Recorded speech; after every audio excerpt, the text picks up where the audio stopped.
All eyes are on the Winnipeg Jets as their offseason is starting to get underway, and so far, nothing has technically happened yet, or at least publicly, but the Jets are likely preparing for the departure of many major players, and the rest of the NHL, they're taking notice.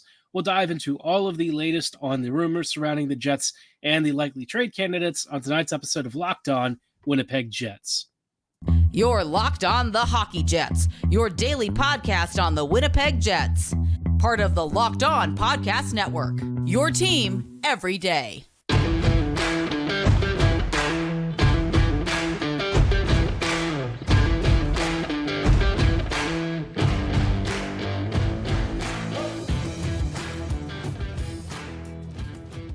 What is up, friends, and welcome to tonight's episode of Locked On Winnipeg Jets, part of the Locked On Podcast Network, your team every day. I am your host, Harrison Lee, an avid Winnipeg Jets fan and an online blogger. You can follow me on Twitter at HLLivingLoco and at LO_Winnipeg Jets. As always, thanks for making Locked On Jets your first listen of the day every day. If you like what you're hearing, be sure to like, follow, and subscribe on all of your favorite podcasting platforms and YouTube. Doing so is completely free of charge and ensures you never miss another episode. But most of all, we just really love and appreciate your support.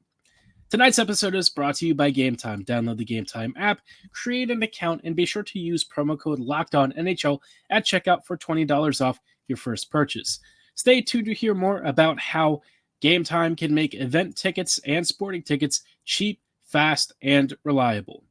Now, like I said, tonight's episode, we've got a couple of fun topics.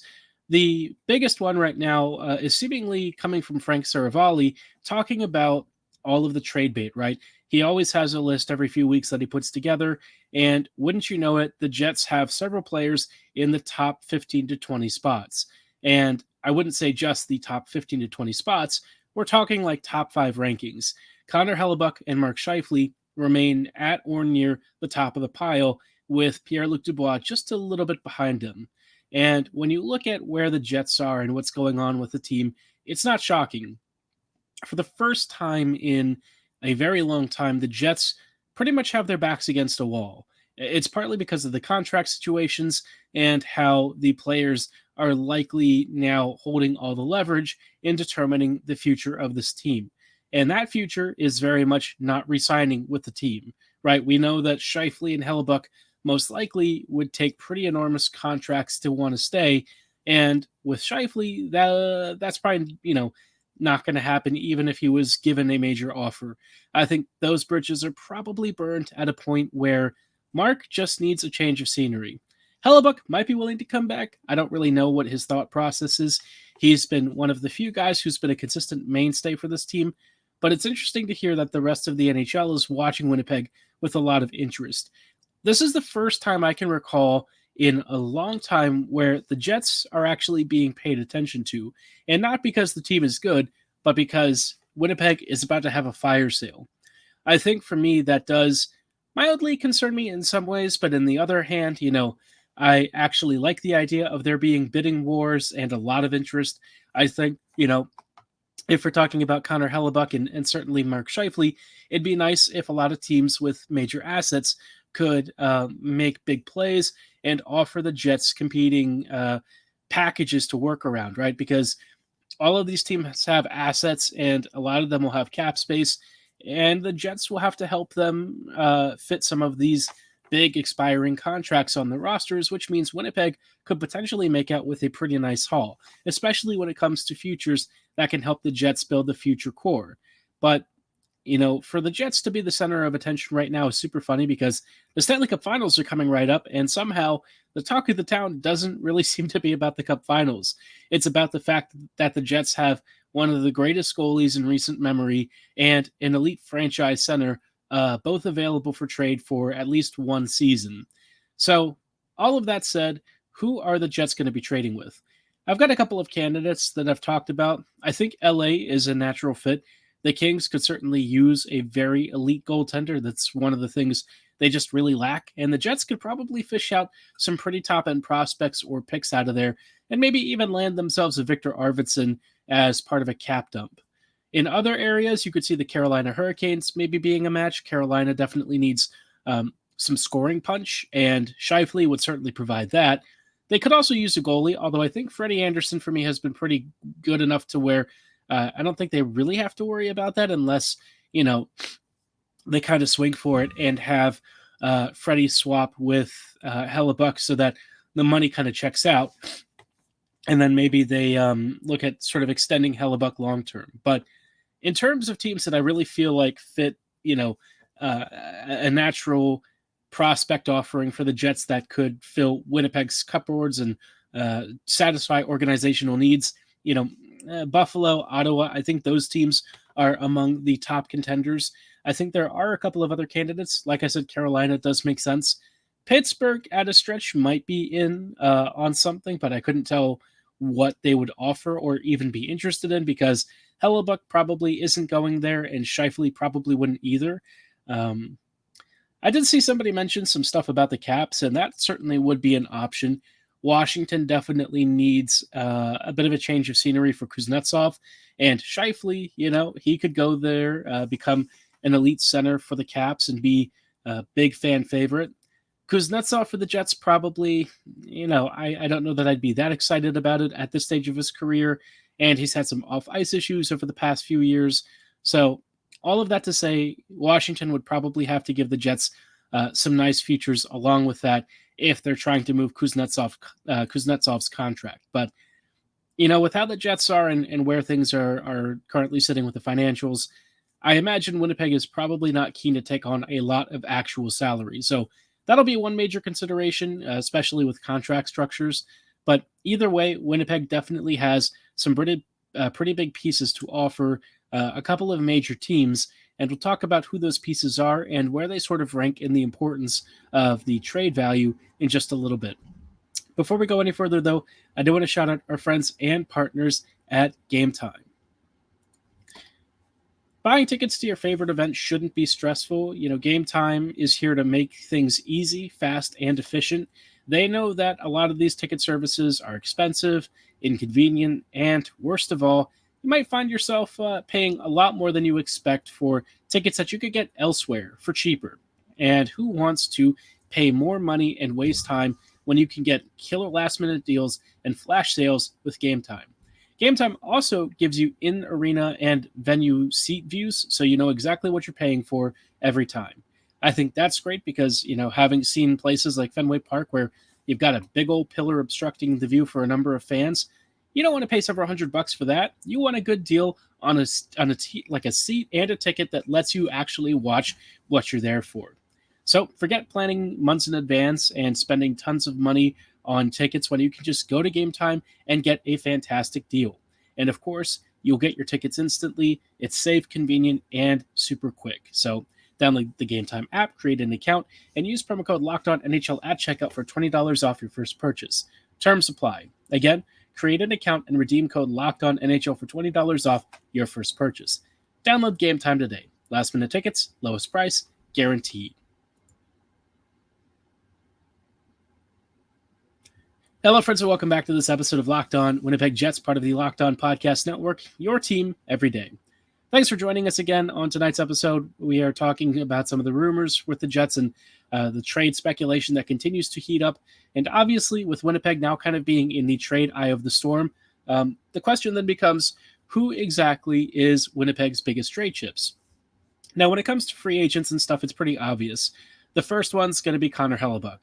You're talking about a generational goalie, one of the greatest American goaltenders of all time, and just one of the best goalies, period. Over the past several years, no one has really saved more goals and put in more work than Hellebuck has. And the dude has carried the Jets to multiple playoff appearances, even when the team really wasn't all that good.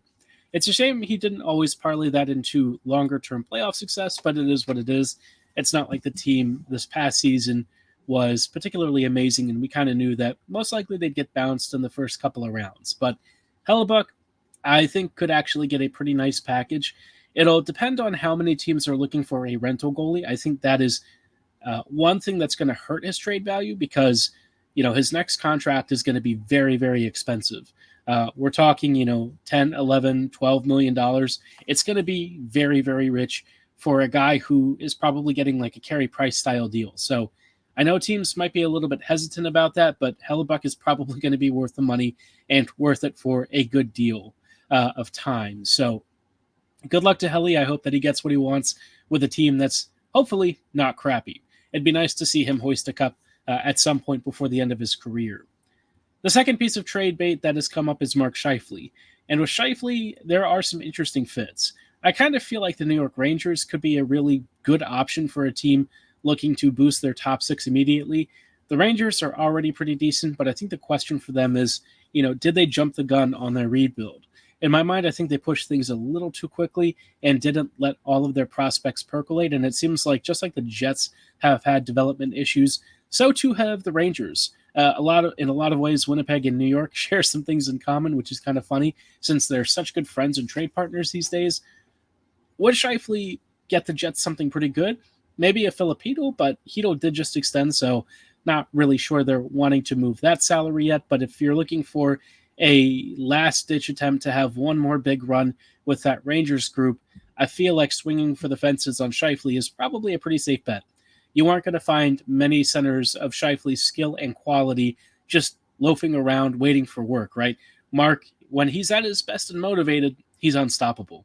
We've seen him at his best. We've seen him at his worst. But I think with the Rangers and where they are and maybe even getting to see his old buddy Trouba, it could be the change of scenery that he needs. Carolina, again, also a candidate for a big Scheifele trade. They've got the prospects. They've probably got the cap space somehow if they make a few moves.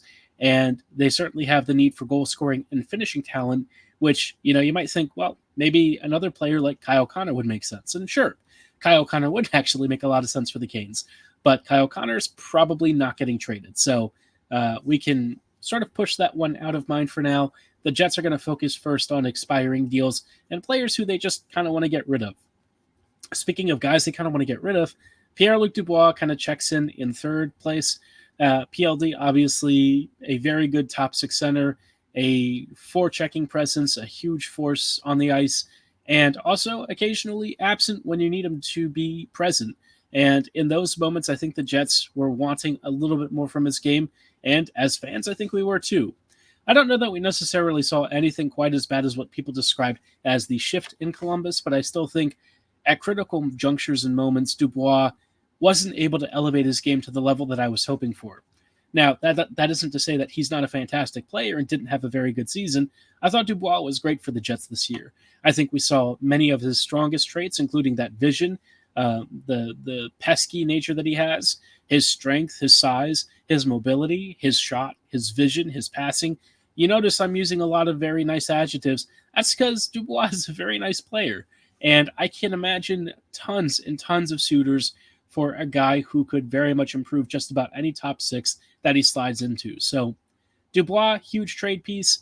Being an RFA also gives the Jets a little bit of time if things don't quite work out and they don't find the offer that they want. But I suspect they're going to make a trade happen one way or another. Now, the last player of potential interest is Blake Wheeler. And Wheeler is pretty far down the trade speculation list. The reality is people just don't really want an aging, like 34, 35-year-old winger with limited production. And, I'm sure if they've got scouts in the arena, they can see that Blake is slowing down. He's really had trouble keeping up this year. There were moments where he just fumbled the puck completely on easy touches, stuff that a couple of years ago would never have bothered him. He would have received it and made clean plays. But it was a lot harder for him this year, and it was tough to see. And with Blake kind of nearing retirement sooner rather than later, I just can't see that many teams being super interested in acquiring him because, again, at this stage of his career, there's not much left. But maybe he goes to the Florida Panthers in the offseason or something and reunites with his old bud, Paul Maurice. I can't even begin to imagine what that trade would look like. But at this point, the Jets probably just want the cap space and the salary off the books. Now, there's probably a couple of other players who might be on the trade block. Nino Niederreiter might, maybe Dylan DeMello. I think Brendan Dillon for me is one of the biggest names that I would say the Jets could probably offer. Brendan is, of course, a very good blue liner, very defensively oriented, and that's kind of why I feel he's maybe a little bit limited when the Jets want some mobility. But as a strong defender type, I think Dillon makes a lot of sense for a team at the price of like a third or a second round pick. Just move the salary, move the cap space, and open up spots for your younger D. Now, aside from that, I also wanted to spend some time talking about players who I think internally could become big breakout candidates. We'll talk about who those candidates are and how they can help shape the Jets next season in just a little bit. Hello, friends, and welcome back to this episode of Locked On Winnipeg Jets, part of the Locked On Podcast Network, your team every day. Thanks for joining us on tonight's episode for these final thoughts. I just wanted to talk a little bit about 3 breakout candidates that I'm keeping an eye on for next season as they hopefully vie for bigger NHL minutes and also improve on the already strong foundations of experience that they've been gaining at the pro levels. The first breakout candidate that I think is really worth shouting out is Cole Perfetti, and we all know why. Perfetti's vision and work ethic and dynamic skating and offensive creation, there's just not many players on this team like him that can truly create something out of nothing. At times, Perfetti is so smart that he's almost a magician with the puck. He'll make these unbelievable passes that, even his teammates weren't expecting and occasionally miss just because they weren't even imagining that a puck would be threaded between like 5 sticks at a time. And Perfetti's constant pesky nature, trying to attack the slot, trying to get around the faceoff circles, creating from perimeter spots. For me, it's just a matter of time before he really starts turning all of those actions into points. He started doing it this year, and then he got injured. But I think next season is prime Perfetti time, especially if he gets on the power play. Perfetti already has the tool sets to be a very effective 5v4 player. It's now just getting the time and the opportunity to hit pay dirt. I think once he starts getting that confidence in his abilities and starts seeing his teammates trusting him more, Perfetti is going to just absolutely shine for this team, and I think it could happen as soon as next season. The second breakout candidate is a player who I think, for me, really showed his stuff this season, really took a step forward in a way that I wasn't expecting, and that's Morgan Barron, right? Barron came in over the, the Cop trade, and, he was kind of like I wouldn't say a toss-in, right? But certainly wasn't a player that I was thinking was going to be more than like a third or a fourth liner. But the more we've seen of Barron this past season, the more there's like a real sign that there's a special player there. Maybe not a 60 or 70 point kind of guy, but like a 30 to 40 point middle six forward with great dynamic skill and a pretty beefy frame. You just really can't hate that. It's clear that Barron has creativity, he's got skill, he's got mobility, and he's got size, and he knows how to use it. He's not afraid to attack the slot, he'll grind along the walls, and he has that extra little bit of deft touch that I was occasionally missing with Andrew Kopp. The only problem for Barron is that the puck just doesn't go in the net for him. I don't know what it is that's really held him back from scoring lots of goals because he's always in the right spot, and it feels like it's just a matter of time before the dam breaks. But for some reason, Barron is just super unlucky. Goalies seem to stop him. The puck seems to bounce away. He just barely misses goals. I don't know what it is, but I'm telling you, man, if he starts to really hit his stride next season, look out. I really feel like Barron might have among the highest rooms for growth. I feel like he has the ability to really excel and maybe even earn himself some time in the top 6. But it is going to take some work, and it's going to take a couple of puck bounces going his way as well in order to earn some more ice time. But as it is, Barron's a great bottom 6, middle 6 forward. I think that there's a lot of two-way potential with this game. Now it's just finding a spot and a way to really elevate it and showcase what he can do. Speaking of all of that, the last player that I have as a breakout candidate is David Gustafson. Now, you're going to say Gustafson is like a traditional fourth liner on this Jets team. Why would anyone be excited about him? But if you look at his career in the AHL, you'll notice that he really started taking on a prominent offensive role towards the end of his Moose tenure. And at times he was really leading the charge up top as one of their highest scoring players. When you watch him at the NHL level, you can see why. He's very industrious, constantly fighting for the puck. He's got pretty good passing. He's actually very smart in terms of his positioning at both ends of the ice.